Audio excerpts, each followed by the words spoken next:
When a broken clockmaker repairs a wealthy widow's shed in 1885 Nebraska, he unknowingly begins mending his shattered life alongside a woman fighting to protect her vast inheritance. Will James Miller discover that his true value lies not in the time he's lost, but in the future he could build with the determined rancher who owns half the state? A hammer crashed through the glass display case. James Miller didn't flinch. He watched the banker's men smash what remained of his clock shop with the same empty feeling he'd carried since burying his wife 3 years ago. "You've got till sundown to clear out, Miller," the bank agent said, tipping his hat with mock politeness. "Sheriff's orders." James nodded, his throat too dry for words. Outside the cracked window, the main street of Millwood buzzed with the usual Tuesday market crowd. Nobody looked his way. A failed business was nothing new in 1885 Nebraska. The bell above the door jingled as the men left. James knelt among the broken glass, picking up the last pocket watch his father had made before his hands got too shaky. The silver case was dented now.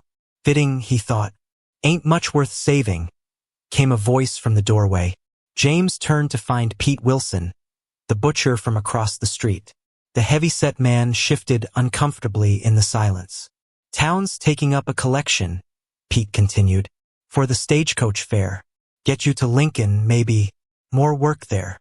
"Charity," James said, the word bitter on his tongue. "Neighborliness," Pete corrected, setting a small pouch of coins on the counter. "Not everybody thinks you're finished, James." After Pete left, James packed what tools hadn't been seized into a leather satchel worn smooth by his father's hands. The shop had been in the Miller family for 30 years. Now it would become part of Hargrove's expanding general store. Progress, they called it. A streak of late afternoon sunlight caught the brass pendulum of the wall clock, the only piece the bank men hadn't broken. For 15. Less than 2 hours before he'd have nowhere to sleep. The shop bell rang again. A woman's silhouette filled the doorway, backlit by the setting sun, so he couldn't make out her face. "We're closed," James said, not looking up. "Permanently."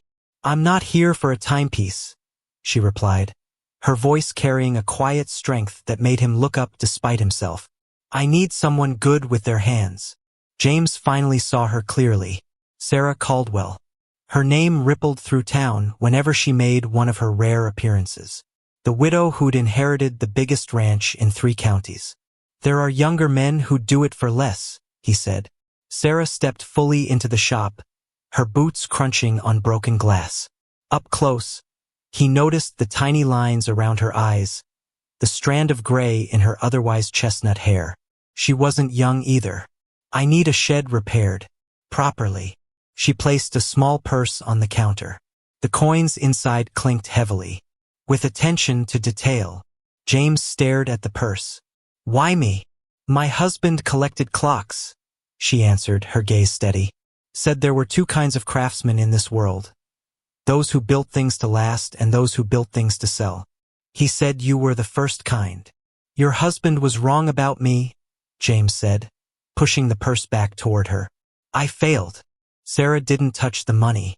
"The train brings cheaper watches from factories back east. That's not failure, Mr. Miller. That's just the world changing." Commotion erupted outside.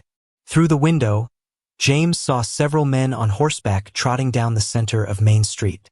Their leader, a barrel-chested man with a silver watch chain stretched across his vest, pointed at various buildings. "Burton Ross," Sarah murmured, watching the man.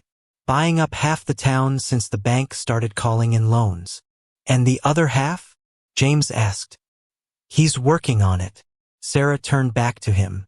"The stagecoach leaves at dawn. My ranch is 10 miles north. The job will take a week, maybe 2. She nodded at the purse. "Half now, half when you finish." James looked around at the ruins of his life's work, of his father's work, the empty shelves, the broken glass, the scattered gears never to be assembled. "I don't have proper tools for carpentry anymore," he said. "We have tools," she replied. "What we need is someone who knows how to use them." After she left, James sat alone in the dimming light. The wall clock ticked loudly in the silence. 5:05. Less than an hour before the sheriff would arrive to escort him out. He picked up the purse, weighing it in his palm. Enough for 6 months of room and board, at least. Or a fresh start somewhere far from the whispers of Millwood. From the pitying glances. From the empty house where Margaret's ghost still waited. The bank men hadn't taken his pocket-knife. James flipped it open and carefully pried the back from his father's damaged watch. Inside, the mechanism was intact. Still ticking. Still keeping perfect time despite its broken shell. Outside, thunder rumbled. The October sky darkened with approaching rain.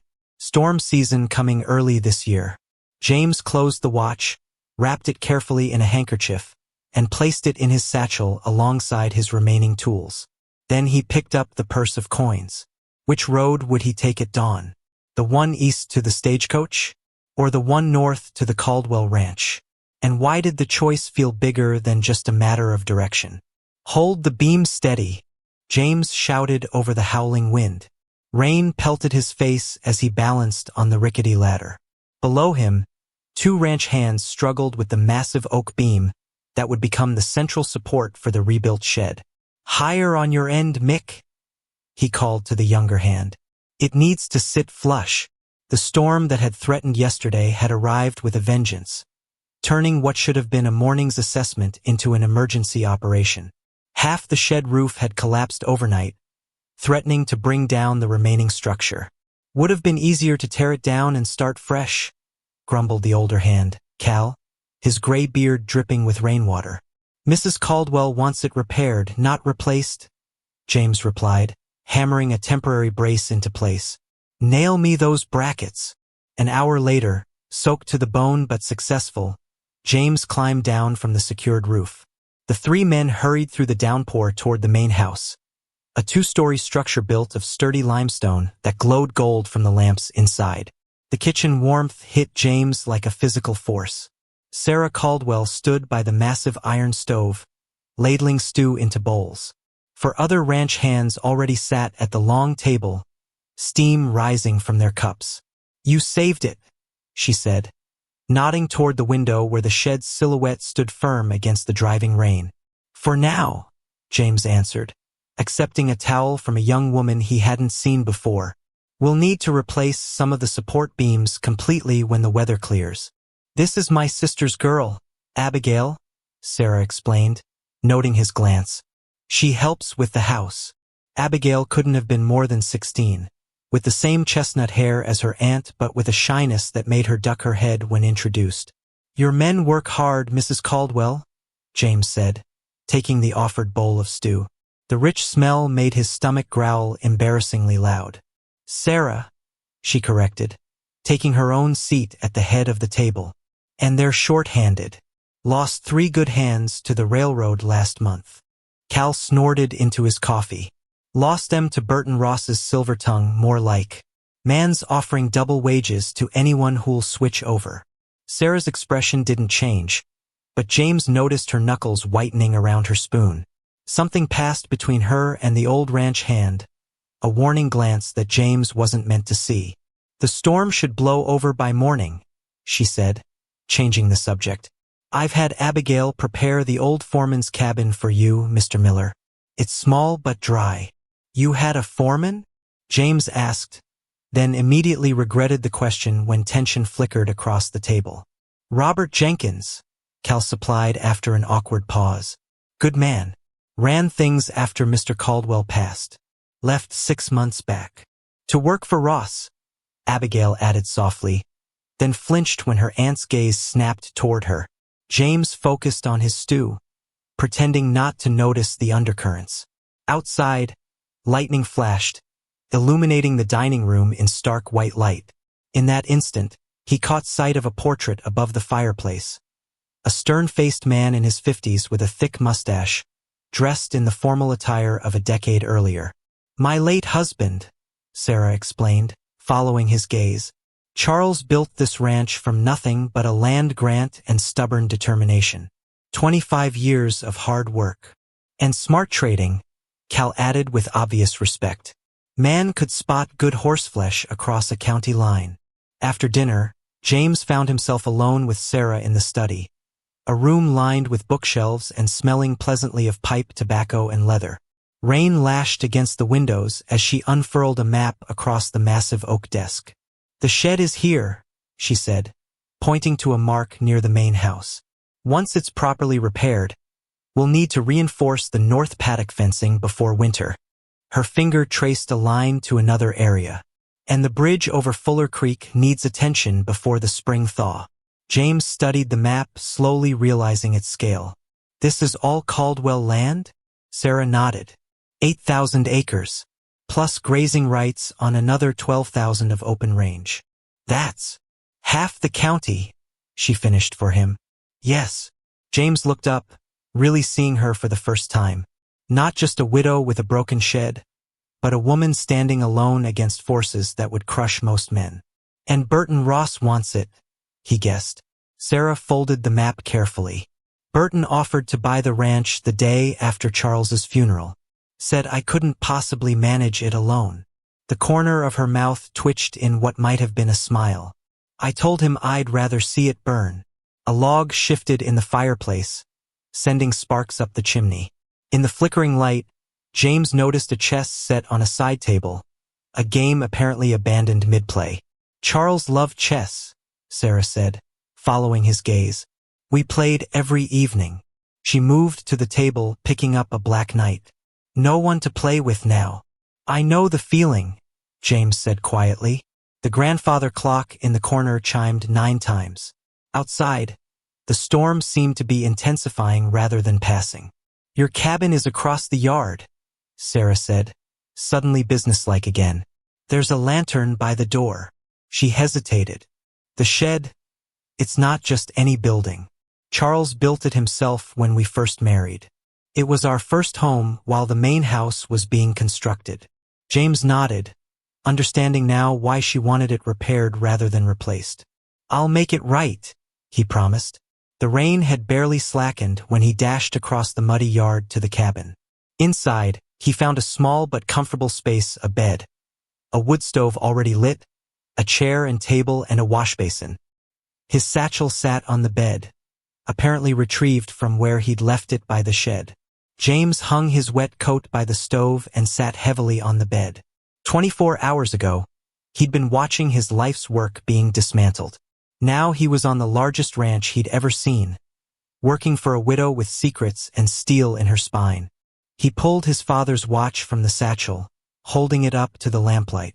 The dent in its case caught the glow, transforming the flaw into something almost beautiful. A knock at the door startled him. He opened it to find Abigail huddled under an oilskin cloak, clutching a covered basket. "Aunt Sarah thought you might want some bread for morning," she said, thrusting the basket at him before retreating a step. "And to warn you about the wolves." "Wolves?" James repeated, taking the basket. Abigail nodded earnestly. "They come down from the hills when it storms. Don't go walking at night." She glanced nervously toward the darkness beyond the circle of light from his doorway. "And be careful what you fix around here, Mr. Miller." "What do you mean?" The girl bit her lip. "Some things got broke that aren't just wood and nails." She turned to go, then paused. "Aunt Sarah doesn't sleep much anymore. Not since Mr. Jenkins left."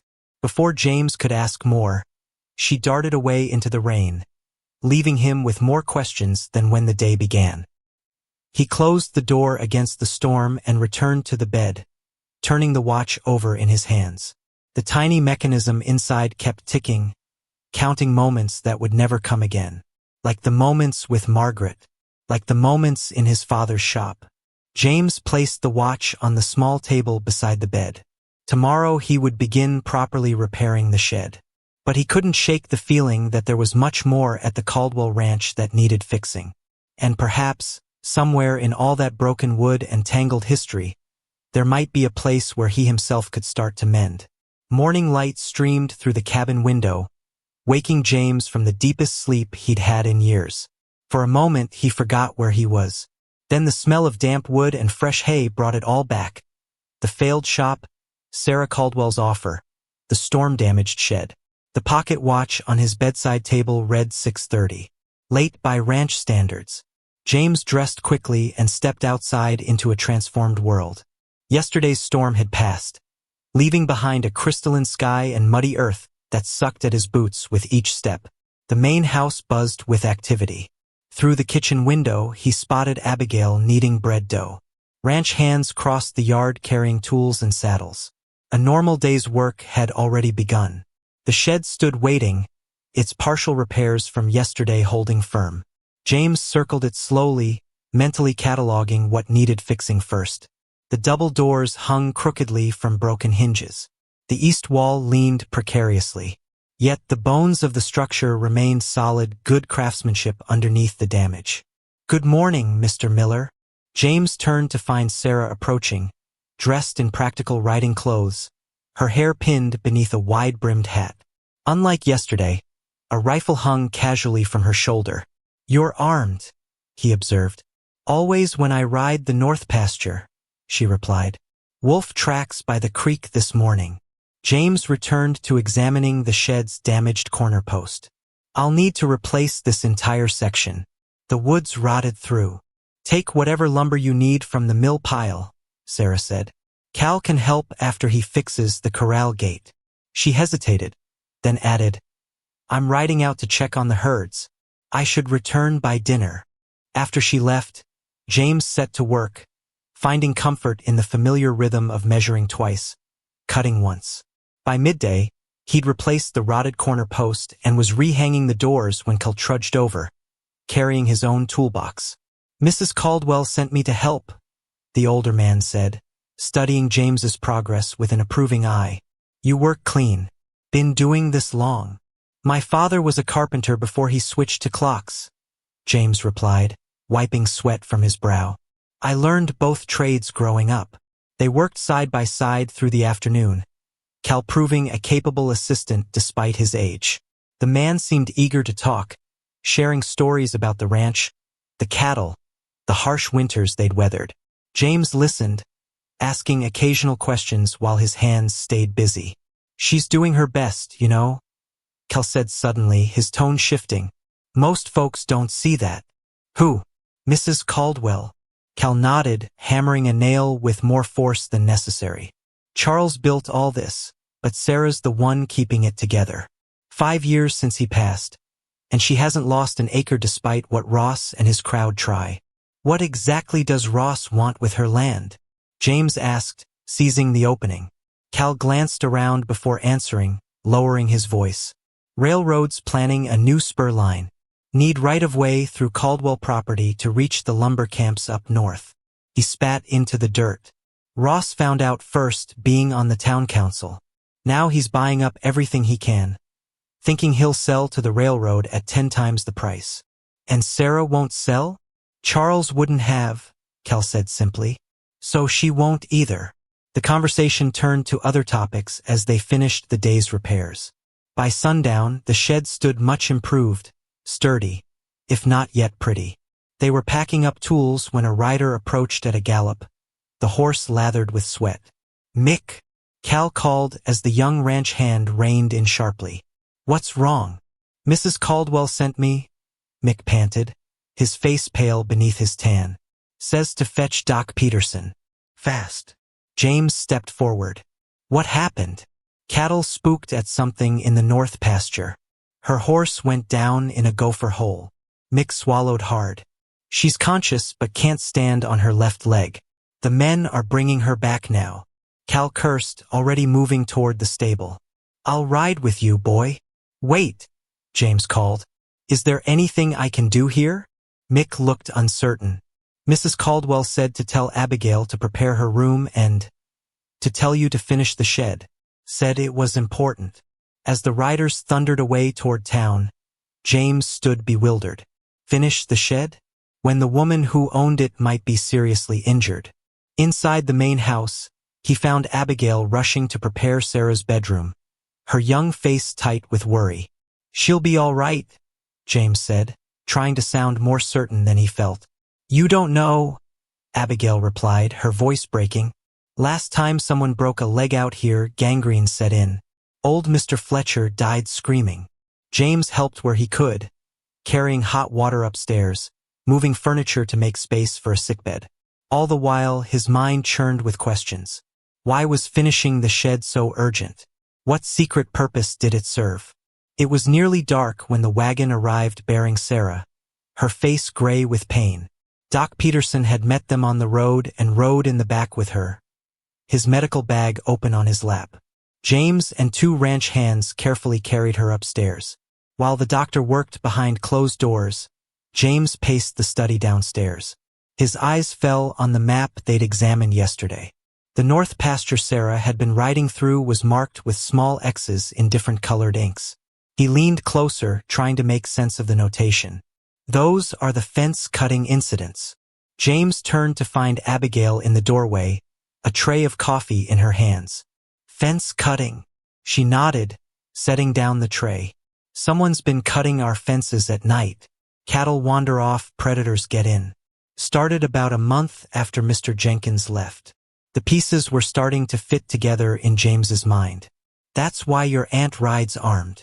She thinks it's Ross's men, Abigail whispered. But she can't prove it. Doc Peterson's heavy tread on the stairs interrupted them.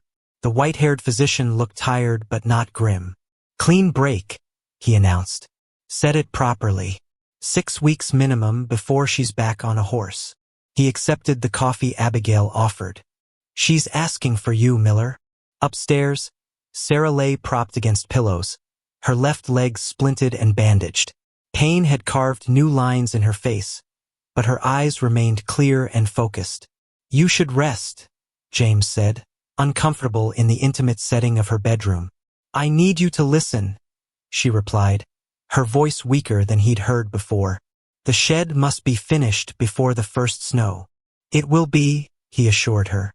But why? Burton Ross is coming tomorrow, she continued as if he hadn't spoken. He'll offer to buy again, using this accident as proof I can't manage alone.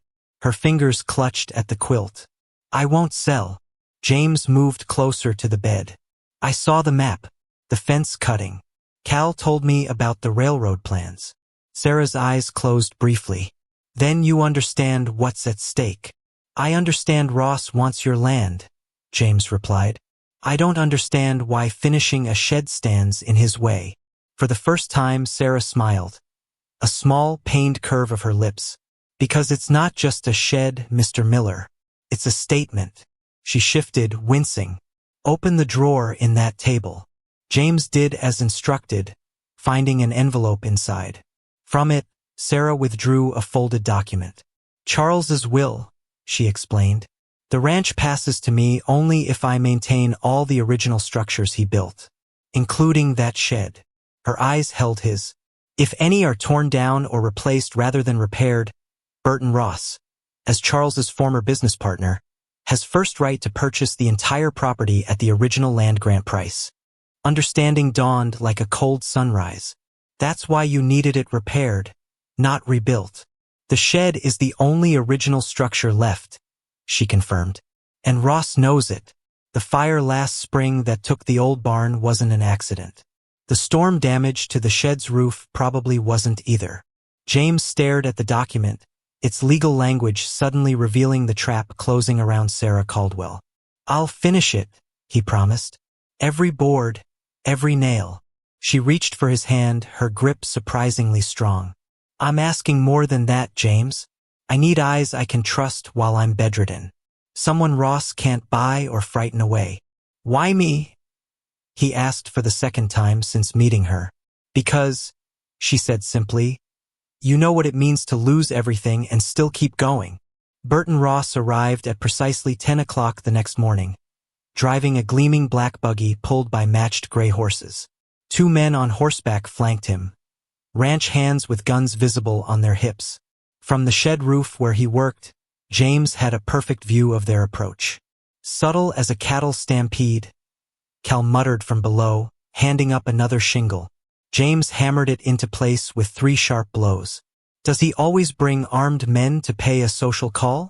Only when he's planning to take something that isn't his. Abigail appeared at the corner of the house, waving to catch their attention. Aunt Sarah says to come inside. Both of you. The study felt crowded with all of them present. Sarah had been carried downstairs and positioned in Charles's old leather chair behind the desk, her splinted leg hidden beneath a quilt. Despite her pallor, she sat straight-backed, every inch the ranch owner.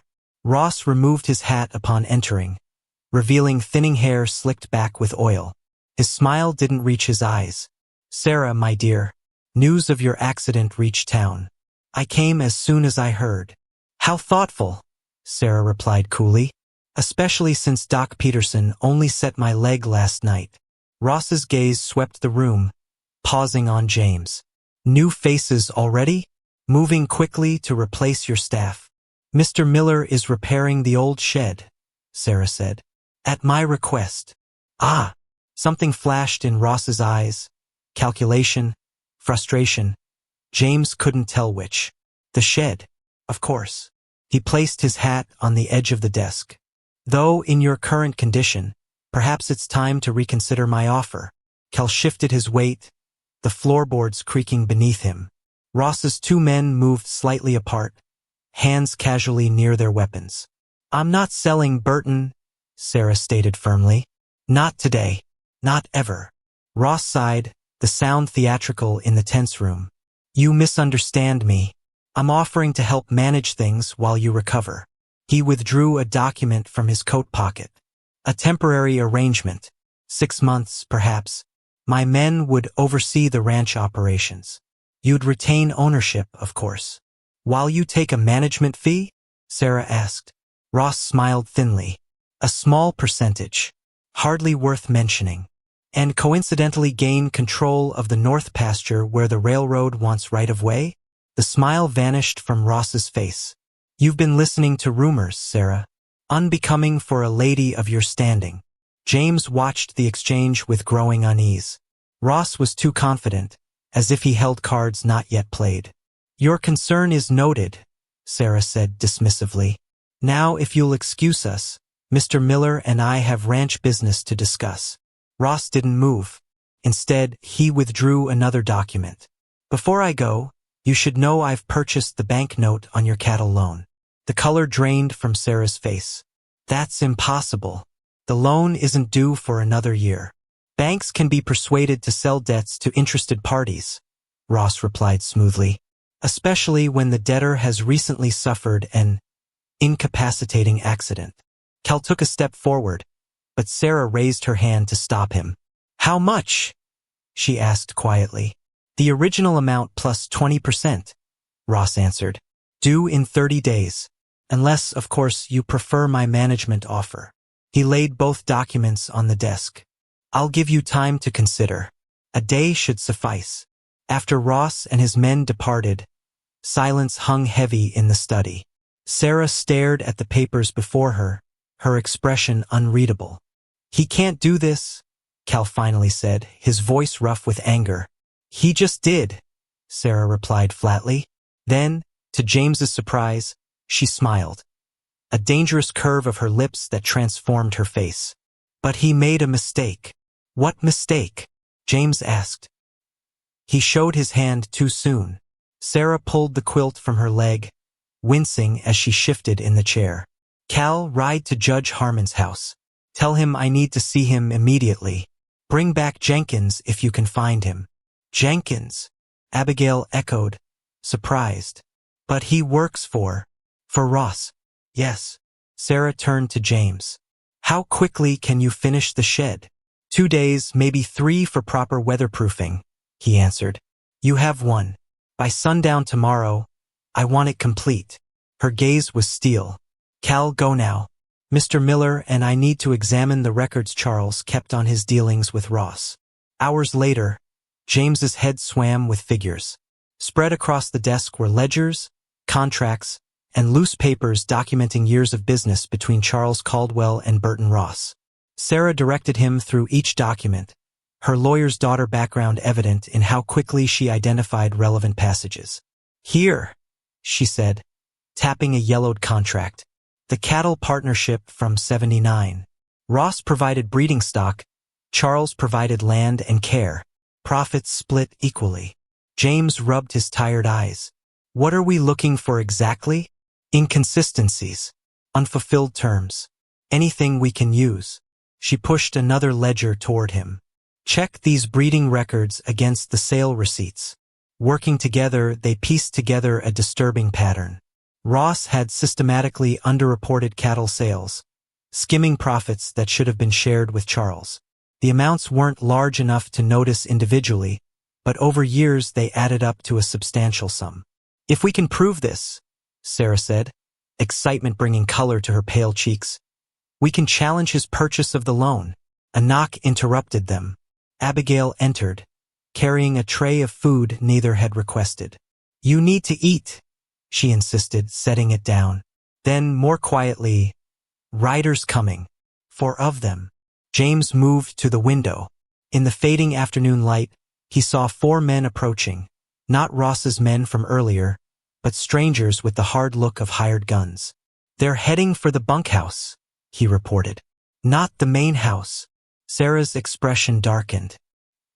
He's trying to intimidate my hands into quitting. James made a decision. I'll go talk to them. That's not wise, Sarah cautioned. Probably not, he agreed. But while Cal's gone, someone needs to show a face that isn't afraid. Outside, dusk was falling. James crossed the yard with deliberate steps, aware of being watched from multiple directions. The 4 riders had dismounted near the bunkhouse where Mick and the 2 remaining hands stood uneasily. Evening, gentlemen, James called as he approached. You're on Caldwell property. The apparent leader, a man with a scar crossing his left cheek, sized James up with cold eyes. We're looking for work. Heard this ranch was short-handed. We're not hiring, James replied evenly. Scarface smiled, revealing a missing front tooth. Burton Ross said otherwise. Said the widow Caldwell would be selling soon, and the new owner would need experienced men. James felt the weight of eyes from the bunkhouse, knew this confrontation wasn't just about these 4 men. It was about the loyalty of the remaining hands.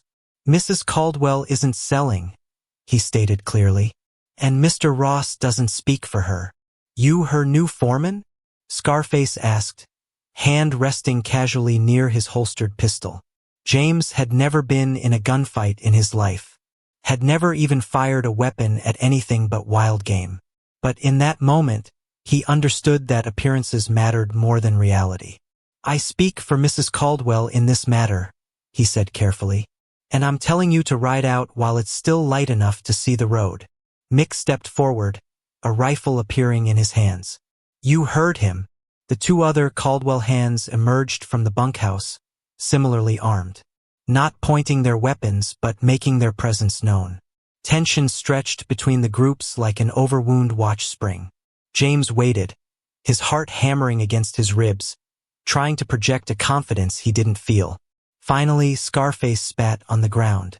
Ross didn't mention armed resistance. Perhaps he doesn't know this ranch as well as he thinks, James suggested. The 4 men remounted, Scarface lingering last. This isn't over, clockmaker. His eyes narrowed. Ross knows who you are, knows why you left Millwood. Clocks ain't all you broke, from what I hear. The words hit James like a physical blow, but he kept his expression neutral until the riders disappeared down the road. Only then did his shoulders sag. Mick approached, his young face serious in the dying light. You stood for us. We won't forget. Back at the main house, James found Sarah dozing in the study, papers still scattered across the desk. He moved quietly, gathering them into neat stacks, unwilling to disturb her rest. What did they want? She asked without opening her eyes. James startled, then recovered. To shake the confidence of your men. It didn't work. Because of you. She opened her eyes, studying him. Ross's man mentioned Millwood. What did he mean about things you broke? James turned away, organizing papers that were already organized. Nothing important. James. His name on her lips sounded different than it had before. I've trusted you with my secrets. Can't you trust me with yours? He faced her again, the weight of the past suddenly unbearable. My wife didn't die of typhoid. That's what people in town believe because it's kinder than the truth.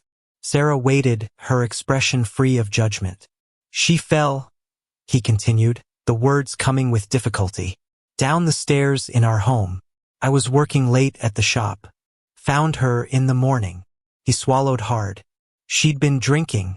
Had been for years. I tried to hide it to protect her. But I failed. That's why you left Millwood, Sarah said softly. The memories.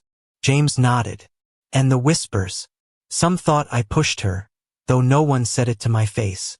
Before Sarah could respond, hoofbeats in the yard announced Cal's return. The weathered ranch hand burst into the study, his expression triumphant. Found Jenkins, he announced. He's coming tomorrow, and Judge Harmon's on his way now. Sarah straightened in her chair, professional once more. Excellent. Mr. Miller, we have much to prepare before they arrive. As James followed her instructions, gathering specific documents for the judge to review, he felt something shift between them. A new understanding, a shared vulnerability that changed everything and nothing all at once. Finish the shed tomorrow, Sarah said as he prepared to leave for his cabin. Whatever else happens, that must be done. I will, he promised, pausing at the door. And Sarah? Ross's men won't be the last he sends. Her smile was thin but determined. I'm counting on it. In fact, I'm planning for it. James returned to his cabin, tired beyond words but his mind racing. The pocket watch on his table showed nearly midnight. Tomorrow would bring Judge Harmon, the mysterious Jenkins, and undoubtedly more of Ross's schemes. And through it all, he needed to finish a shed that was apparently worth half a county to the right people or the wrong ones. The first hint of dawn painted the eastern sky when James drove the final nail into the shed's roof. He'd worked through the night, using lanterns hung from the eaves, determined to finish before Ross could make another move. His hands ached. Splinters dotted his fingers. But the shed, Charles Caldwell's first building on this land, stood complete at last. James climbed down the ladder, stepping back to view his work. The structure looked both old and new, its original bones preserved while damaged sections had been carefully replaced. Like a broken watch brought back to life, it kept its identity while being made whole again. You haven't slept? Came Sarah's voice behind him. James turned, surprised to find her sitting in a wheeled chair on the porch, a blanket across her lap despite the mild morning. Neither have you, he observed. Judge Harmon arrives at 9, she replied. Sleep felt less important than preparation. The ranch was coming awake around them. Smoke curled from the bunkhouse chimney. A rooster crowed from the henhouse. The day that might determine the future of Caldwell Ranch had begun. It's finished, James said, gesturing to the shed. Every board, every nail, exactly as Charles built it. Sarah's eyes shone with something more than morning light. Thank you, James. Not just for the work, but for understanding why it matters. Abigail appeared on the porch behind her aunt, carrying a steaming mug. Coffee, Mr. Miller? The judge's buggy was spotted crossing the south pasture. He'll be here soon. Judge Harmon proved to be a surprisingly small man with an enormous white mustache that seemed to enter rooms before he did. His buggy had barely stopped when he climbed down, medical bag in hand. Where's the patient? He demanded, ignoring formal greetings. On the porch, Your Honor, Abigail directed. James watched in confusion as the judge hurried to Sarah, opening his bag. You're a doctor? 40 years before taking the bench, Harmon replied, already examining Sarah's splinted leg. Still the only one who can set a clean break in 3 counties. Sarah met James's puzzled look. Judge Harmon was my father's closest friend, and he holds no love for Burton Ross. Man's a snake, the judge confirmed cheerfully, rewrapping Sarah's leg. Clean break, healing nicely. You followed my instructions precisely. Understanding dawned slowly. You're the Doc Peterson who treated her yesterday? The judge nodded, his mustache bouncing. Sarah sent word of her plan. Needed a trusted physician who wouldn't talk to Ross. He snapped his bag shut. Now, where are these documents you mentioned? The morning passed in a flurry of legal discussions. James brought breakfast to the study, where Sarah and the judge pored over ledgers and contracts. Their animated conversation, full of legal terms he didn't understand, flowed around him as he tended the fire and kept coffee cups filled. The cattle loan purchase is problematic, Harmon admitted, tugging at his mustache. Ross followed the letter of the law there, even if the spirit was corrupt. What about the proof of embezzlement? Sarah pressed. The breeding records clearly show. Circumstantial without testimony, the judge interrupted.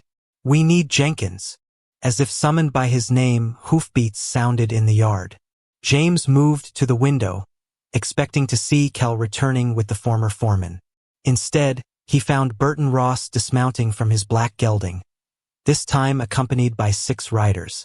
Ross is here, James announced, with more men than yesterday. Sarah straightened in her wheelchair, smoothing her skirt with steady hands. Right on schedule. Show him in, James.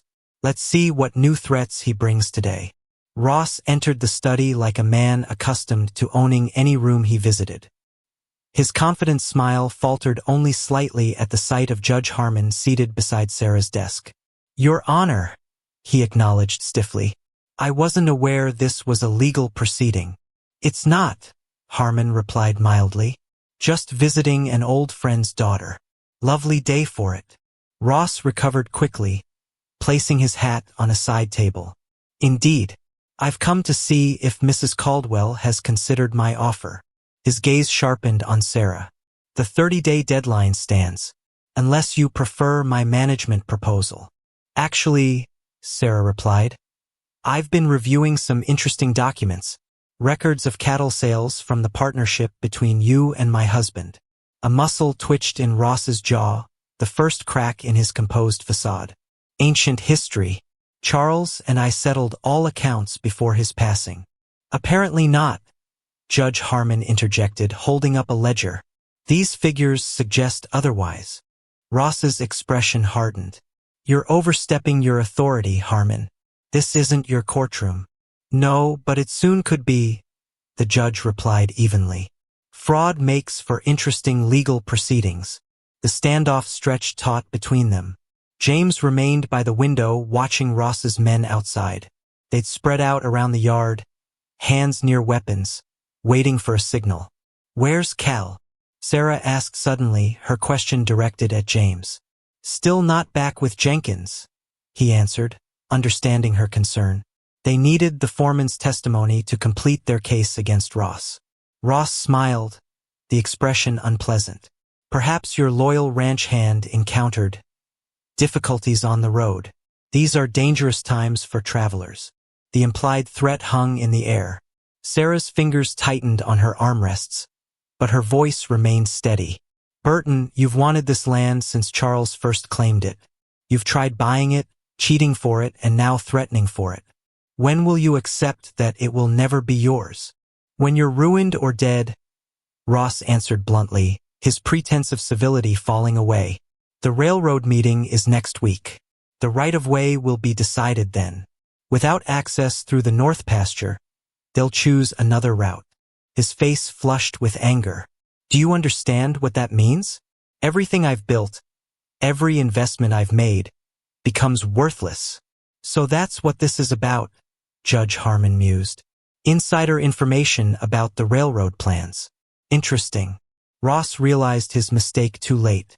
His hand moved toward his coat, where James guessed a weapon might be hidden. I wouldn't, James warned, stepping forward. Your men are still outside. You're in here, alone. The tense moment shattered as the door burst open. Abigail rushed in, her face pale. Riders coming. At least 10 men. Ross smiled triumphantly. My associates, right on time. I believe this discussion is about to shift in my favor. James moved to the window again, expecting to see more of Ross's hired guns streaming into the yard. Instead, he saw something that made his breath catch. Not your men, he said quietly. Those are U.S. Marshals. Marshals. Ross's voice cracked on the word. His face drained of color as he rushed to the window, shoving James aside. Below, a column of riders entered the ranch yard. Their leader, a tall man with a silver star pinned to his vest, raised his hand. Ross's men immediately backed away, raising their arms in surrender. What is the meaning of this? Ross demanded, whirling to face Sarah. What have you done? Judge Harmon answered instead, his tone matter-of-fact. Federal investigation into land fraud connected to railroad development. Been brewing for months. He tugged at his mustache thoughtfully. Curious that they'd arrive here today of all days. Sarah's smile matched the judge's casual tone. Quite a coincidence. The front door opened again. Heavy footsteps crossed the entrance hall before Robert Jenkins appeared in the study doorway. The former foreman was a barrel-chested man with sharp eyes that immediately found Ross. Mr. Jenkins, Sarah greeted him. Thank you for coming. Jenkins nodded respectfully. Mrs. Caldwell. Then to Ross. Burton. Ross's shock transformed into fury. You treacherous. Careful, Jenkins interrupted. Everything you say now is witnessed by a federal judge and about to be heard by U.S. Marshals. He stepped fully into the room. They're quite interested in those private meetings you had with railroad officials. The ones where you promised land you didn't own. Cal appeared behind Jenkins, grinning beneath his beard. Found him right where you said he'd be, Mrs. Caldwell. Waiting with the Marshal's office in Lincoln.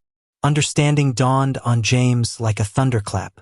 Sarah hadn't just been defending her ranch. She'd been laying a trap with herself as bait. You've been working with the Marshals all along, he said, looking at Sarah with new eyes. She nodded. Jenkins didn't leave to work for Ross. He went to gather evidence. We needed someone Ross would trust. 6 months of listening to him brag about his schemes, Jenkins said disgustedly. How he'd force you to sell by calling in loans, cutting fences, even arranging accidents. The marshal himself entered then, filling the doorway with his imposing presence. Burton Ross, he announced formally. You're under arrest for conspiracy to commit land fraud, attempted bribery of federal officials, and several other charges I'll detail once you're in custody. Ross lunged unexpectedly, not toward the marshal but toward Sarah. You scheming witch. Charles should have left you nothing. James moved without thinking, stepping between them and catching Ross's outstretched hands before they could reach Sarah. The banker's strength surprised him, fueled by desperation. They grappled briefly before James pushed Ross back into the waiting arms of the marshal. Add assault to the charges, the lawman said dryly, securing Ross's wrists with handcuffs. After Ross was led away, the study fell quiet. Judge Harmon broke the silence with a chuckle that built into full-throated laughter. Magnificent, he declared, wiping his eyes. Sarah, your father would be proud. And Charles. He shook his head in admiration. Charles is probably dancing in heaven. Jenkins approached Sarah's desk, placing a folder before her. The marshal needs your signature on these statements. And he said to tell you the loan note will be nullified once the fraud case is proven. Thank you, Robert, Sarah said warmly. Will you come back to work now that it's over? Jenkins glanced at James. Seems you might have found a new foreman. Sarah's eyes met James's across the room, a question in them he wasn't ready to answer. Mr. Miller was hired to repair a shed, not run a ranch. Speaking of which, the judge interjected. I should inspect this famous building that's caused so much trouble. Outside, the ranch had transformed yet again. The marshals were leading Ross's men away in restraints. Ranch hands emerged from hiding spots around the property. More men than James had seen before, apparently called back by Cal for this moment. The judge circled the shed, nodding appreciatively at James's work. Perfect repair job. Charles's original construction with careful replacements where needed. He ran his hand along the doorframe.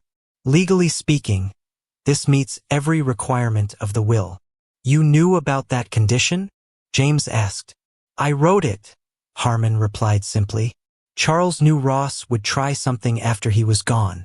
The clause about maintaining original structures was our protection against Ross forcing Sarah to sell. The revelation settled over James like the final piece of a complex mechanism falling into place. The entire legal trap.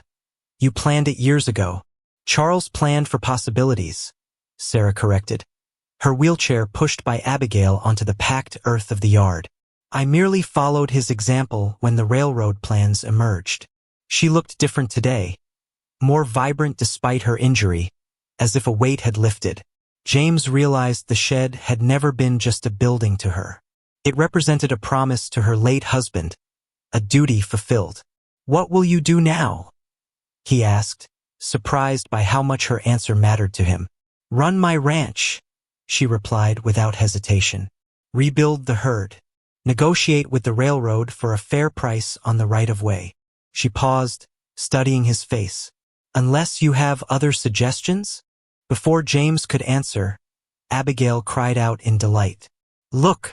She pointed toward the corral where the magnificent bay stallion, Thunderhead, pranced proudly in the morning sunlight. "His new home is ready," Sarah observed, nodding toward the shed. "Thanks to you." That evening, after the marshals and Judge Harmon had departed, James sat alone on the porch of his cabin. The pocket watch in his palm caught the golden light of sunset. He opened it, studying the mechanism that had continued ticking despite the damaged case, resilient like the woman whose land spread out before him. Sarah's wheelchair appeared on the main house porch, a solitary figure looking out over her domain. Without conscious decision, James found himself walking toward her, the distance between Foreman's cabin and main house suddenly symbolic in ways he hadn't considered before. "Thinking about leaving?" she asked as he approached, always direct. "Thinking about staying," he answered truthfully. "Though I'm not sure what's left for me to fix." Sarah's laugh held no bitterness, only warmth. "A ranch this size always needs fixing, James. Fences break, buildings weather, seasons change." She looked up at him. "The question is whether you want to be part of it." James considered the broken shop in Millwood, the lonely years since Margaret's death, the unexpected purpose he'd found in these few days at Caldwell Ranch. "I'm not a rancher," he said slowly. "I'm a clockmaker. And I'm not just a widow with land," she countered. "I'm a woman who recognizes value when she sees it." Her eyes held his steadily. "Time moves on, James, for both of us. The question is whether we move with it, together or apart." In his palm, the pocket watch ticked steadily, counting heartbeats as James weighed choices he'd never expected to have. Around them, Caldwell Ranch settled into evening routines. Lamps glowed in the bunkhouse. Cattle lowed in distant pastures. The shed, perfectly repaired, stood as testimony to work well done. And in that moment, surrounded by broken things made whole again, James Miller made his choice. Snow fell in thick, silent flakes, blanketing Caldwell Ranch in white. 6 weeks had passed since Burton Ross's arrest. The north wind carried winter's first real storm, driving everyone indoors except for the most necessary chores. Inside the main house, Sarah stood without support for the first time since her accident, carefully testing her mended leg. "Easy now," James cautioned, hovering nearby. "Doc Harmon said another week before full weight." "Doc Harmon isn't here," she replied with a stubborn lift of her chin. "And I've been trapped in that chair long enough." James recognized the determination in her eyes, the same look she'd worn when facing down Ross, when refusing to sell despite threats, when asking James to stay on as her foreman. He'd accepted the position the night of Ross's arrest, moving his few possessions from the cabin to the foreman's quarters at the east end of the house. 2 careful steps brought Sarah to the window. Outside, the storm transformed the world, erasing boundaries between earth and sky. "The railroad representatives arrive tomorrow," she reminded him. "Weather permitting." "Cal rode out to check the bridge at Fuller Creek this morning," James replied. "Says it'll hold for their carriages." Sarah nodded, her attention caught by Thunderhead prancing through the snow near his shed. The stallion had settled well into his new home, proving worth every effort they'd made to preserve the structure. "Charles would have loved this weather," she said softly. "He always said snow showed you what was truly solid beneath all the prettiness of summer." Their quiet moment shattered as the front door banged open. Abigail burst in, snow dusting her coat and hair, her eyes wide with excitement. "Letter from town," she exclaimed, waving an envelope. "Mr. Barnes rode through the storm to deliver it." Sarah accepted the letter, her eyebrows rising at the return address. "It's from the governor's office." James helped her to a chair as she broke the seal and unfolded the crisp paper. Her expression shifted from curiosity to disbelief as she read.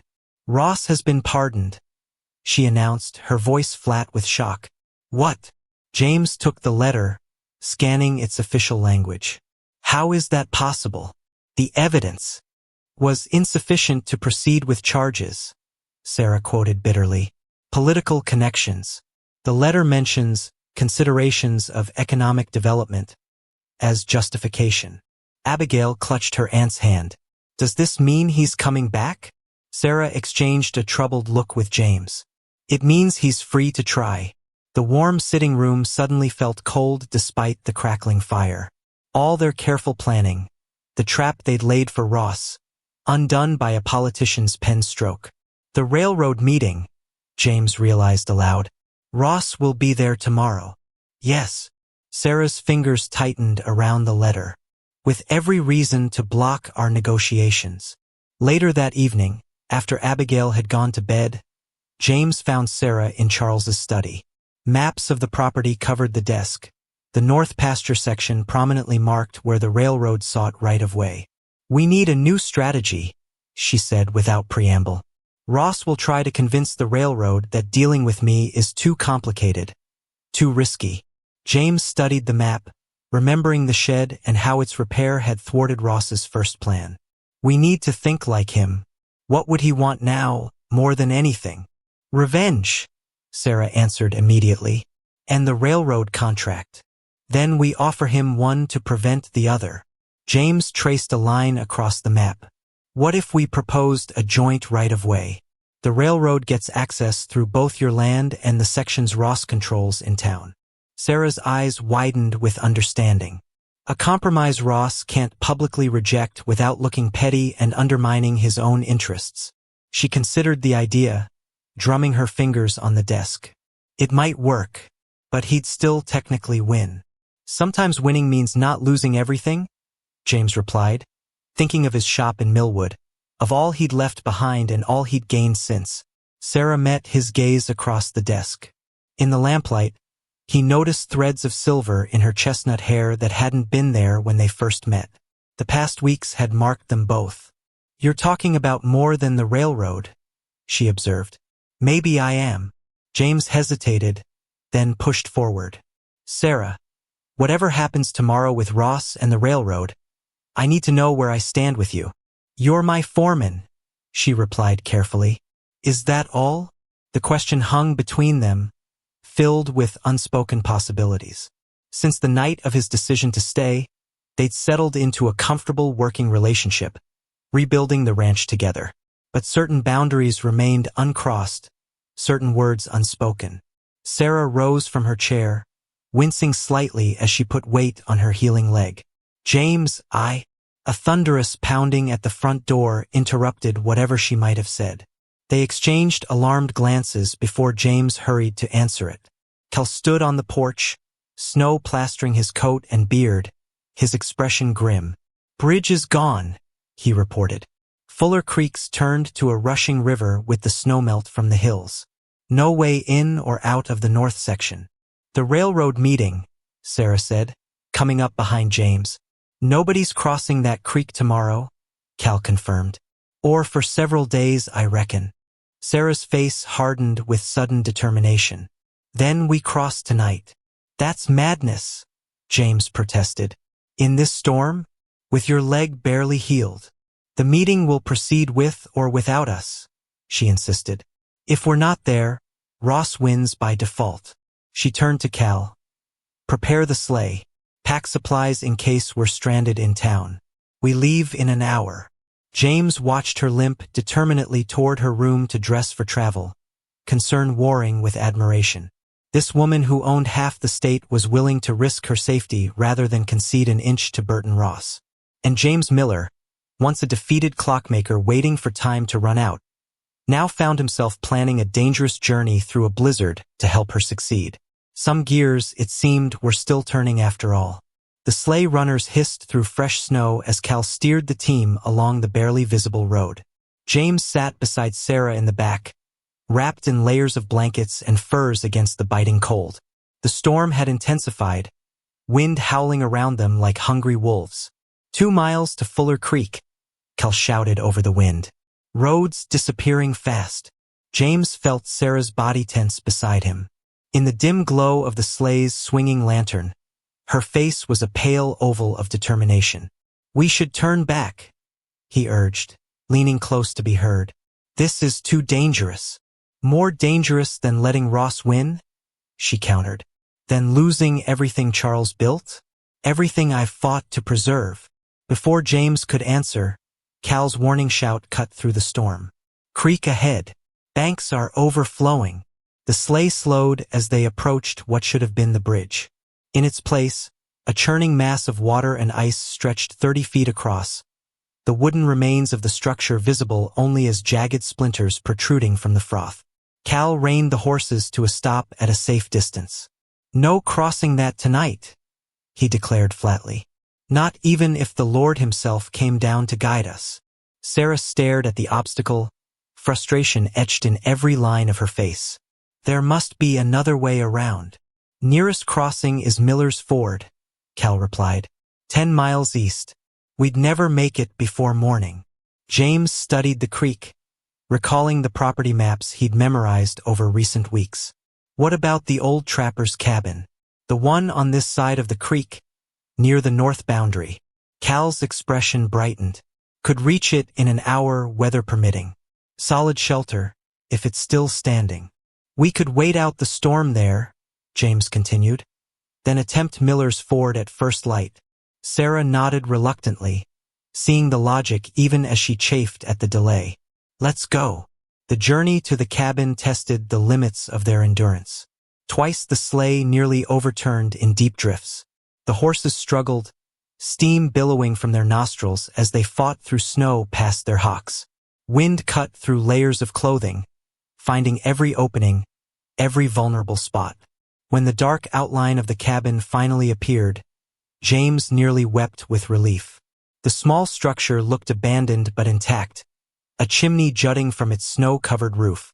Praise the Lord, Cal muttered, guiding the exhausted team to the relative shelter of a stand of pines beside the cabin.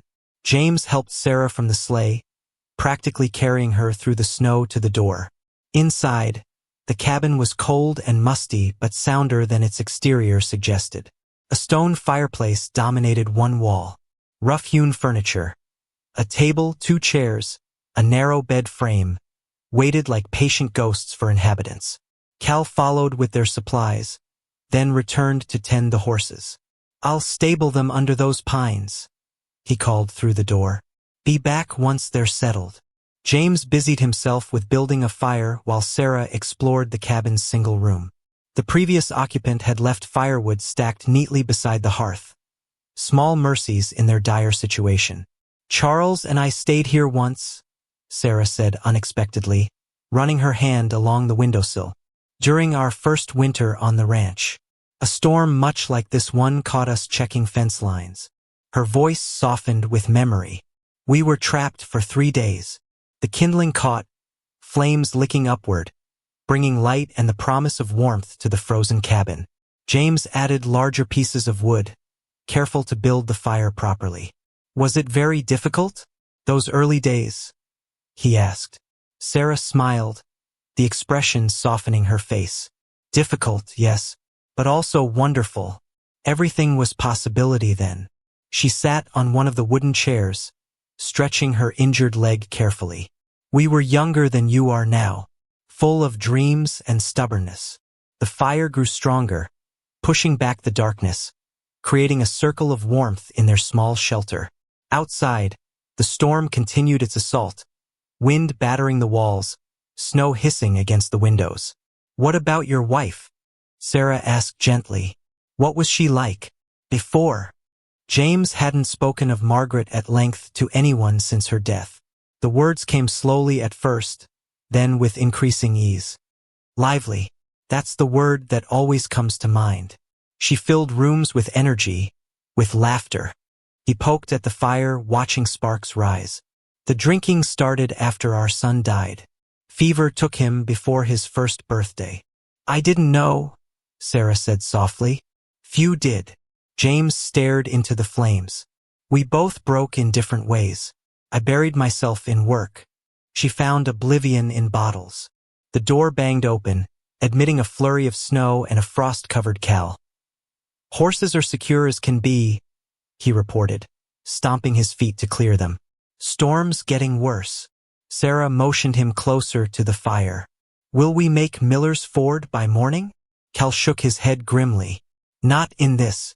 Storm feels set to last through tomorrow at least. The meeting, Sarah whispered, despair creeping into her voice. We'll find another way, James assured her, though he couldn't imagine what that might be. The three settled in for an uncomfortable night, sharing their provisions, keeping the fire fed, taking turns watching to ensure their safety. Cal eventually dozed in one of the chairs while James and Sarah sat side by side on a blanket near the hearth. Tell me about your shop, she requested, her shoulder warm against his. About the clocks and watches. James described his work, the precision tools, the tiny gears and springs, the satisfaction of bringing order to chaos. He spoke of his father teaching him both carpentry and clockmaking, of inheriting the shop, of the pride he'd taken in his reputation for quality. You miss it, Sarah observed. Parts of it, he admitted. The quiet, the focus, knowing exactly how all the pieces fit together. He glanced at her profile, gilded by firelight. But ranch work has its own satisfactions, such as growth, living things changing with the seasons, problems too big to solve alone. He hesitated, then added, not being alone. Sarah turned to face him fully. Is that why you stayed? To not be alone. James considered the question carefully. I stayed because for the first time since Margaret died, I found something worth building rather than just maintaining. His voice dropped lower. Someone worth building with. The cabin fell silent except for the crackling fire and Cal's soft snoring. Outside, the storm's fury seemed to increase, as if nature itself objected to their moment of connection. James, Sarah began, her voice unusually hesitant. When this is over, a tremendous crash shook the cabin, cutting off her words. All three occupants jumped to their feet as a section of the roof gave way under the snow's weight, sending a cascade of white powder and broken timbers into the room. Out! Cal shouted, already moving toward the door. The whole roof's coming down. They grabbed what supplies they could as more of the structure groaned ominously. James helped Sarah through the door just as another section collapsed, narrowly missing them. Outside, the full force of the blizzard hit them like a physical blow. The sleigh stood half-buried in snow, the horses whinnying in fear under their pine shelter. We can't stay here, Cal yelled over the wind. And we can't travel in this. James scanned their surroundings, desperation mounting. Through the swirling snow, he spotted a dark opening in the hillside beyond the cabin. The entrance to an old mine shaft, if the maps he'd studied were correct. There, he pointed. The abandoned silver mine. They struggled through drifts that reached their thighs, James practically carrying Sarah as her injured leg threatened to buckle. The horses balked at first, then followed when Cal led them firmly by their bridles. The mine entrance provided immediate relief from the wind. Cal produced a lantern from the sleigh supplies, its light revealing a tunnel that extended deep into the hillside. Is it safe? Sarah asked, eyeing the timber supports uncertainly. Safer than freezing to death, Cal replied bluntly. They ventured deeper, leading the horses carefully over the uneven ground. The air grew noticeably warmer the farther they went from the entrance, though dampness clung to the walls. Charles mentioned this mine, Sarah said, her voice echoing slightly. Said it played out decades ago. Not enough silver to justify the effort. 50 yards in, the tunnel widened into a modest chamber where the miners had apparently established a work area. Old tools rusted against the walls. The remnants of a forge stood in one corner. We can wait out the storm here, James decided, already unloading blankets from the sleigh to create a makeshift camp. Cal, can you get a small fire going? Just enough for light and minimal warmth. As they settled into their strange shelter, James checked his pocket watch. Nearly 3 in the morning. The railroad representatives would arrive in town by noon, expecting to meet with landowners about the right-of-way. Without Sarah present, Ross would control the narrative, likely painting her as unreliable, perhaps even spreading rumors about her health or financial stability. Sarah seemed to read his thoughts. All this effort, and we'll still fail. Cal, arranging kindling for a small fire, looked up sharply. Mrs. Caldwell giving up? Never thought I'd see the day. Not giving up, she corrected. Facing reality. We're trapped in a mine during a blizzard, miles from town, with no way to reach the meeting. James sat beside her on a blanket, his mind racing through possibilities. What if we could send a message? Get someone else to represent your interests. Who? Sarah asked. Jenkins is visiting family in Omaha. Judge Harmon is too far away in Lincoln. What about Abigail? James suggested. Sarah stared at him. My niece? She's just a girl. A girl who knows every detail of the ranch business, James pointed out. I've seen her helping with the books, sitting in on your meetings with the hands. She understands what's at stake. Cal nodded slowly. Boy's right. Miss Abigail's got Caldwell blood, same as you. Smart as a whip, too. But how would we even reach her? Sarah asked. She's back at the ranch, probably still asleep. James turned to Cal. The telegraph line runs just north of Miller's Ford, doesn't it? Maintenance shack there with an operator. 3 miles from the Ford, Cal confirmed. But in this storm, first light, James decided. I'll ride Thunderhead. He's strongest. Get to the Ford, then the telegraph office. Send instructions to Abigail. It's too dangerous, Sarah protested. The creek, the cold. More dangerous than losing everything? James echoed her earlier words back to her. This is your ranch, Sarah. Your future. Worth risking everything for. In the dim light of their small fire, their eyes met and held. Something passed between them. Understanding, respect, and something deeper neither was ready to name. All right, she conceded finally. But not alone. Cal goes with you. As the long night passed, they planned their strategy, composing the message for Abigail, preparing for James and Cal's dangerous journey at dawn. The storm's howl gradually diminished, suggesting the blizzard might be weakening. In those quiet hours, huddled together for warmth in the belly of an abandoned mine, James realized with perfect clarity that his life had irrevocably changed. The shop in Millwood, the broken timepieces, the lonely nights, all belonged to a past that seemed increasingly distant. Here, now, with Sarah Caldwell and her vast, troubled ranch, he had found not just purpose but possibility. Like a watch with a damaged case but perfect inner workings, his life continued ticking forward, keeping perfect time despite its outward scars. Tomorrow would bring new challenges, new dangers. But for tonight, in this strange shelter beneath the earth, James Miller felt something he'd nearly forgotten. Hope, as persistent and unstoppable as the pocket watch still ticking in his vest pocket.